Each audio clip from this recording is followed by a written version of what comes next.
നമ്പൂതിരിമാരുടെ ഇടയിൽ ഉണ്ടായിരുന്ന രീതി എന്ന് പറയുന്നത് ശാങ്കരസ്മൃതി, കുറച്ച് മുമ്പ് സംസാരിച്ച ശാങ്കരസ്മൃതിയിൽ അധിഷ്ഠിതമായിട്ടുള്ളതാണ് അവരുടെ മൊത്തം ജീവിത രീതി എന്നുള്ളത് കാണിപ്പയ്യൂരിൻ്റെ 3 വോള്യൂമിലായിട്ട് എഴുതിയിരിക്കുന്ന ആത്മകഥയിൽ എൻ്റെ സ്മരണകൾ എന്ന് പറയുന്ന പുസ്തകത്തിലുണ്ട്.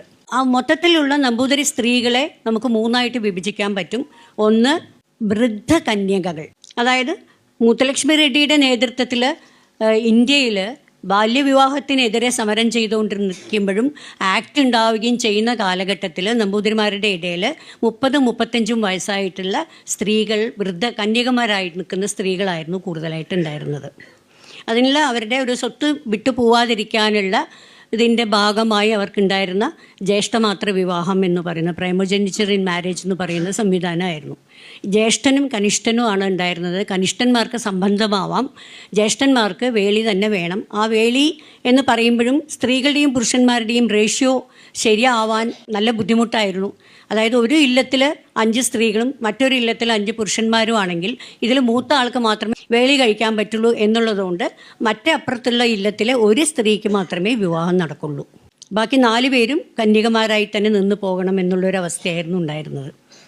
ബാക്കിയുള്ളവരൊക്കെ കനിഷ്ഠന്മാരാണ്, അവർക്ക് സംബന്ധമാവാം, വിവാഹം വേളിയരുത്. അത് ഏട്ടൻ വേളി കഴിക്കാതിരിക്കുന്ന സമയത്ത് അനിയൻ വേളി കഴിക്കുന്നതിന് പരിവേദനം എന്ന് പറയുന്ന സംഭവമായിട്ടാണ് അവർ വിളിച്ചിരുന്നത്. ആ പരിവേദനം ചെയ്തവർ ഭ്രഷ്ട് ചെയ്യപ്പെട്ടവരാണ്.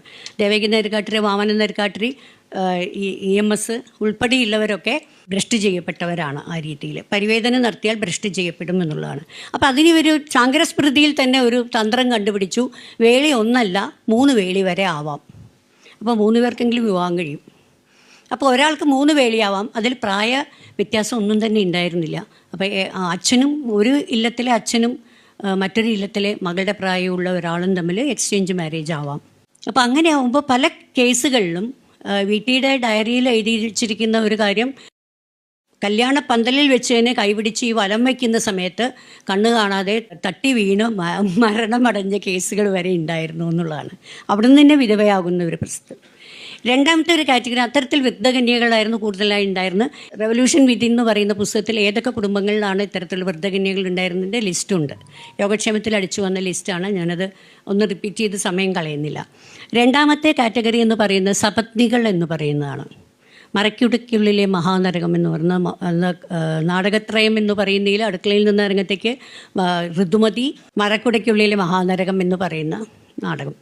അപ്പോൾ അതിൽ പറയുന്ന അതേ കേസ് തന്നെയാണ്. സപത്നികൾ, അതായത് മുകളിൽ നിന്ന് ഉരുട്ടിയിട്ട് കൊല്ലുന്ന, സ്റ്റെയർ കേസിലൂടെ ഉരുണ്ട് താഴെ വീണ് കൊല്ലുന്ന രീതിയിലേക്ക് വരെ സ്ത്രീകൾ തമ്മിൽ ഉണ്ടായിരുന്ന പ്രശ്നങ്ങൾ, സപത്നി ദുഃഖം എന്ന് പറയുന്ന സംഭവത്തെക്കുറിച്ച് വളരെ നന്നായിട്ട് തന്നെ മറക്കുടയ്ക്കുള്ളിലെ മഹാനരകത്തിൽ പ്രതിപാദിച്ചിട്ടുണ്ട്.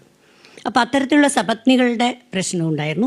മൂന്നാമത്തെ കാറ്റഗറി എന്ന് പറയുന്നത് വിധവകളായിരുന്നു. അതായത് ഒരു നമ്പൂതിരി 3 വേളി കഴിച്ചാൽ, ഒരു നമ്പൂതിരി മരിക്കുകയാണെങ്കിൽ 3 വിധവകളാണ് അറ്റ് എ ടൈം ഉണ്ടാവുന്നത്. അപ്പോൾ അത്തരത്തിൽ വിധവകളുടെ എണ്ണവും കൂടുതലായിരുന്നു. അപ്പോൾ ഈ 3 കാറ്റഗറിയിൽ ഈ സ്ത്രീകൾ ഉണ്ടായിരുന്ന ഒരു കാലഘട്ടത്തിൽ ഇവരുടെ പ്രശ്നങ്ങൾ ചോദ്യം ചെയ്തുകൊണ്ടാണ്, അതായത് സജാതീയ വിവാഹം വേണം എന്നാവശ്യപ്പെട്ടുകൊണ്ടാണ് ആദ്യത്തെ മൂവ്മെൻറ്റ് ഉണ്ടാവുന്നത്. താത്രിക്കുട്ടിയുടെ കഥ പറഞ്ഞുകൊണ്ടാണ് തുടങ്ങുന്നത്. ബാക്കി എല്ലാവരും വിദ്യാഭ്യാസത്തിന് പോകുമ്പോൾ ഇംഗ്ലീഷ് വിദ്യാഭ്യാസം മ്ലേച്ഛ ഭാഷയാണ്, അതുകൊണ്ട് നമുക്ക് പഠിക്കേണ്ട ആവശ്യമില്ല എന്ന് പറഞ്ഞിരുന്ന ഒരു കാലഘട്ടത്തിൽ ഇംഗ്ലീഷ് വിദ്യാഭ്യാസത്തിനും വേണ്ടി സമരം ചെയ്തുകൊണ്ടാണ്. അത് വളരെ അഭിമാനത്തോടു കൂടി തന്നെ കേരളത്തിൽ പറയാം. കേരളം ഇന്ന് അറ്റൈൻ ചെയ്തിട്ടുള്ള 78% സ്ത്രീ ഉന്നത വിദ്യാഭ്യാസ രംഗത്ത് സ്ത്രീകൾ വന്നിട്ടുണ്ടെന്ന് നമ്മൾ അഭിമാനത്തോടു കൂടി പറയുമ്പോൾ അതിനുള്ള വേരുകൾ കിടക്കുന്നത് നമ്മളുടെ സാമൂഹ്യ പരിഷ്കരണ പ്രസ്ഥാനത്തിലാണ്. അവിടെ സ്ത്രീകളുടെ യാചനായാത്ര എന്ന് പറയുന്നത് വിദ്യാഭ്യാസത്തിന് വേണ്ടിയിട്ട് വി ടി ഭട്ടതിരിപ്പാടിൻ്റെ നേതൃത്വത്തിൽ നടത്തിയതുപോലെ തന്നെ ദേവകി നരിക്കാട്ടിരിയും ആര്യ പള്ളവും പാർവതി നെന്മേനി മംഗലവും എല്ലാവരും കൂടി ചേർന്നുകൊണ്ടുള്ള യാചനായാത്ര മറ്റൊന്നും കൂടി നടത്തി. അത് സ്ത്രീ വിദ്യാഭ്യാസത്തിന് വേണ്ടിയിട്ടായിരുന്നു. യാചനായാത്ര എന്ന് പറയുമ്പോൾ അത് ലോകത്തിൽ എവിടെയും നടന്നിട്ടില്ലാത്തതാണ് വിദ്യാഭ്യാസത്തിന് വേണ്ടിയിട്ട് ഒരു യാചനായാത്ര നടത്തുക എന്ന് പറയുന്നത്. ഒരു ചാക്കുമെടുത്ത് തോളിലിട്ടുകൊണ്ട് വീട് വീടാന്തരം കയറി, വീട് വീടാന്തരം എന്ന് പറഞ്ഞാൽ അന്ന് ഇല്ലങ്ങൾ മാത്രമേ കയറിയിട്ടുള്ളൂ. ഇല്ലങ്ങൾ കയറിയിട്ട് അവിടുന്ന് കിട്ടുന്ന നാളികേരോ അരിയോ പരിപ്പോ പച്ചക്കറിയോ എന്താ അവർ തരുന്ന വെച്ചാൽ അത് കൊണ്ടുവന്ന് നമ്പൂതിരി സ്ത്രീകളുടെ വിദ്യാഭ്യാസത്തിന് വേണ്ടിയിട്ടുള്ള അവരുടെ ഹോസ്റ്റൽ നടത്താനുള്ള സംവിധാനം ഉണ്ടാക്കുക, ചോറും കറിയും വെക്കാനുള്ള സംവിധാനങ്ങൾ ഉണ്ടാക്കുക എന്നുള്ളതായിരുന്നു. അതിൽ മുതിർന്ന സ്ത്രീകൾ ഉൾപ്പെടെ ഉണ്ടായിരുന്നു. കാരണം ഞാൻ കൂടുതൽ ഡീറ്റെയിൽസിലേക്ക് പോകുന്നില്ല.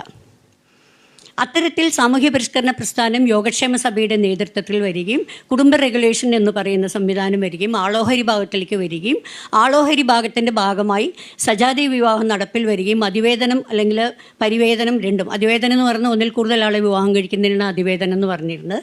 അതിവേതനത്തിന് വേണ്ടിയിട്ടുള്ള പിക്കറ്റിംഗ് എന്ന് പറയുന്ന സംഭവം ഒന്ന് ആലോചിച്ച് നോക്കണം. 1942 പിക്കറ്റിംഗ് നടത്തി എന്ന് പറഞ്ഞാൽ 42 ദേശീയ സമരത്തിൻ്റെ ഭാഗമായിട്ട് വരുന്ന ഒരു വാക്കാണ് പിക്കറ്റിംഗ് എന്ന് പറയുന്നത്. ആ പിക്കറ്റിംഗ് എന്ന് പറയുന്ന ആ ഒരു സമര രൂപത്തെ വരെ നമ്മളുടെ ഈ പറഞ്ഞ സാമൂഹിക പരിഷ്കരണ പ്രസ്ഥാനത്തിന് വേണ്ടി ഉപയോഗിച്ചിട്ടുണ്ട് എന്നുള്ളതാണ്.